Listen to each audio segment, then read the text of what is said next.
حضرت خدیجہ بیمار ہو گئی، حضرت ابو طالب جو تھے وہ بہت کمزور اور بوڑھے ہو گئے.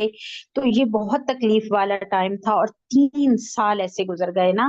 اور وہاں پہ جو چھوٹے چھوٹے بچے تھے وہ بھوک سے روتے تھے، پریشان ہوتے تھے، اور جو بڑے لوگ تھے وہ بہت مجبوری کے عالم میں ان کا کیا حال ہوتا تھا کہ وہ درختوں کے پتے کھاتے تھے، یا درختوں کی جڑیں جو تھیں ان کو چوس کے پانی. اتنے اتنے ان کے پیارے بچوں، اتنا جو ہے نا ان پہ سخت وقت تھا یہ.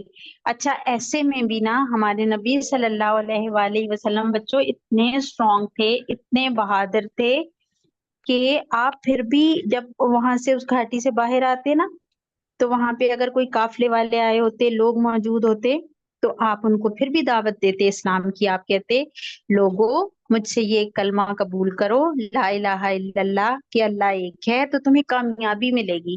پیارے نبی پھر بھی لوگوں کو یہ بات بتاتے اور ہر صورت یہ بات بتاتے. بس ایسے کرتے کرتے اتنے مشکل حالات میں بچوں یہ 3 سال گزر گئے. ٹھیک ہے، اچھا جی بچوں یہاں پہ اذان ہو رہی ہے، 1 منٹ وقفہ کرتے ہیں، اذان کا خاموشی سے سنتے ہیں، پھر میں آپ لوگوں کو آگے بتاتی ہوں.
جی پیارے بچوں، تو میں آپ لوگوں کو بتا رہی تھی کہ شب ابی طالب میں ہمارے پیارے نبی صلی اللہ علیہ وآلہ وسلم اپنی فیملی کے ساتھ وہاں پہ بائیکاٹ کا زمانہ گزار رہے تھے. کہ ایسے میں جو قریش کے 5 بڑے لوگ تھے انہیں یہ احساس ہوا کہ یہ جو ہمارے کچھ لوگ ہیں جن کو طرح آتا تھا. ان کو ترس آ گیا، کیونکہ وہ لوگ جب اس گھاٹی کے قریب سے گزرتے تھے نا تو بچوں کے رونے کی آوازیں آتی تھیں. جب بچے روتے تھے، پریشان ہوتے تھے، تو امیاں بھی پریشان ہو جاتی تھیں، ان کے رونے کی آواز آتی تھی. تو وہ قریب سے گزرتے تھے تو پھر ان کو احساس ہوا کہ یہ بھی ہیں تو قریش کے لوگ ہی نا، ہمارے ہی رشتہ دار ہیں. ٹھیک ہے، جیسے وہ سارے لوگ آپس میں کوئی کزن ہوگا، کوئی کسی کا چچا ہوگا، کوئی خالو ہوگا، اسی طرح سے بات تھی نا. تو ان کو احساس ہوا کہ یہ جو ابو جہل نے ہم سے ایک معاہدہ کروایا تھا، یہ بڑا غلط معاہدہ تھا اور اس کو توڑ دینا چاہیے، یہ اچھا معاہدہ نہیں ہے. وہ لوگ یہ باتیں کر رہے تھے.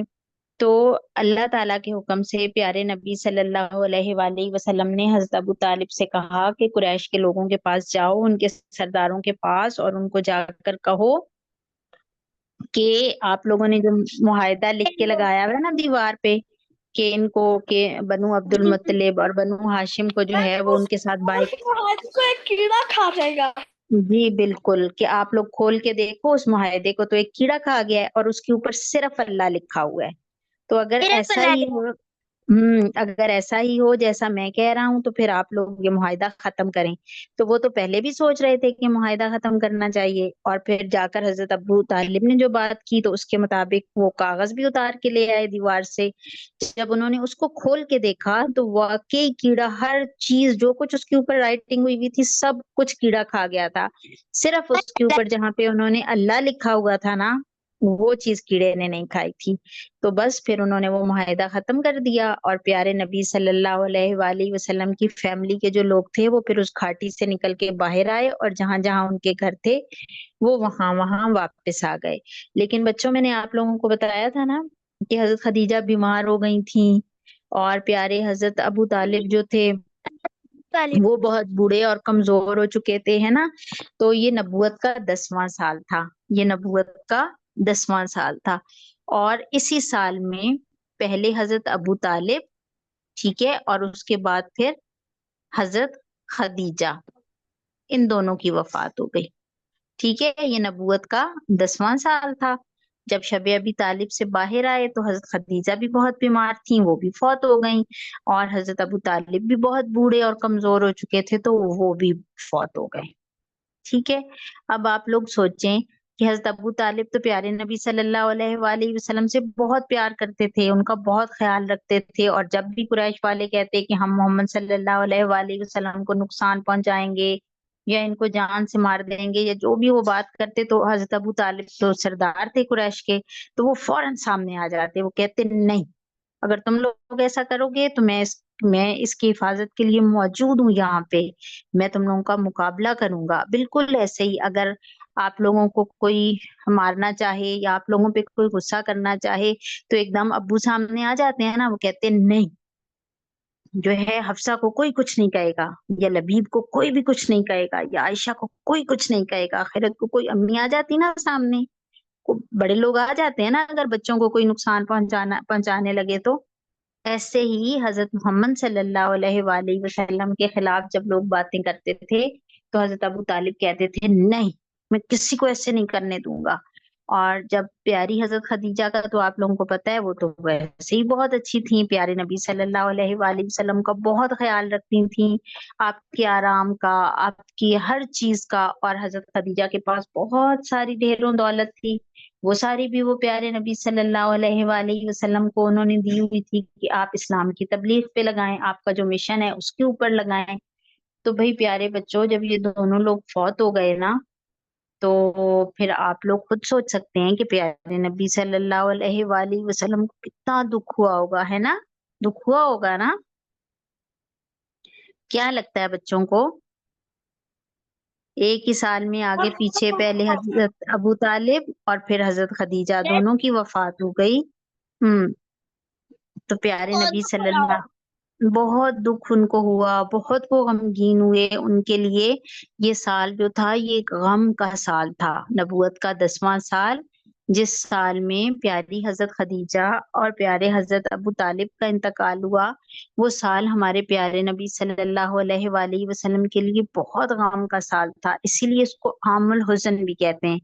عام کہتے ہیں نا سال کو، یہ والا جو عام اس طرح لکھتے ہیں نا، یہ کھانے والا نہیں ہوتا. بچے کس کس کو عام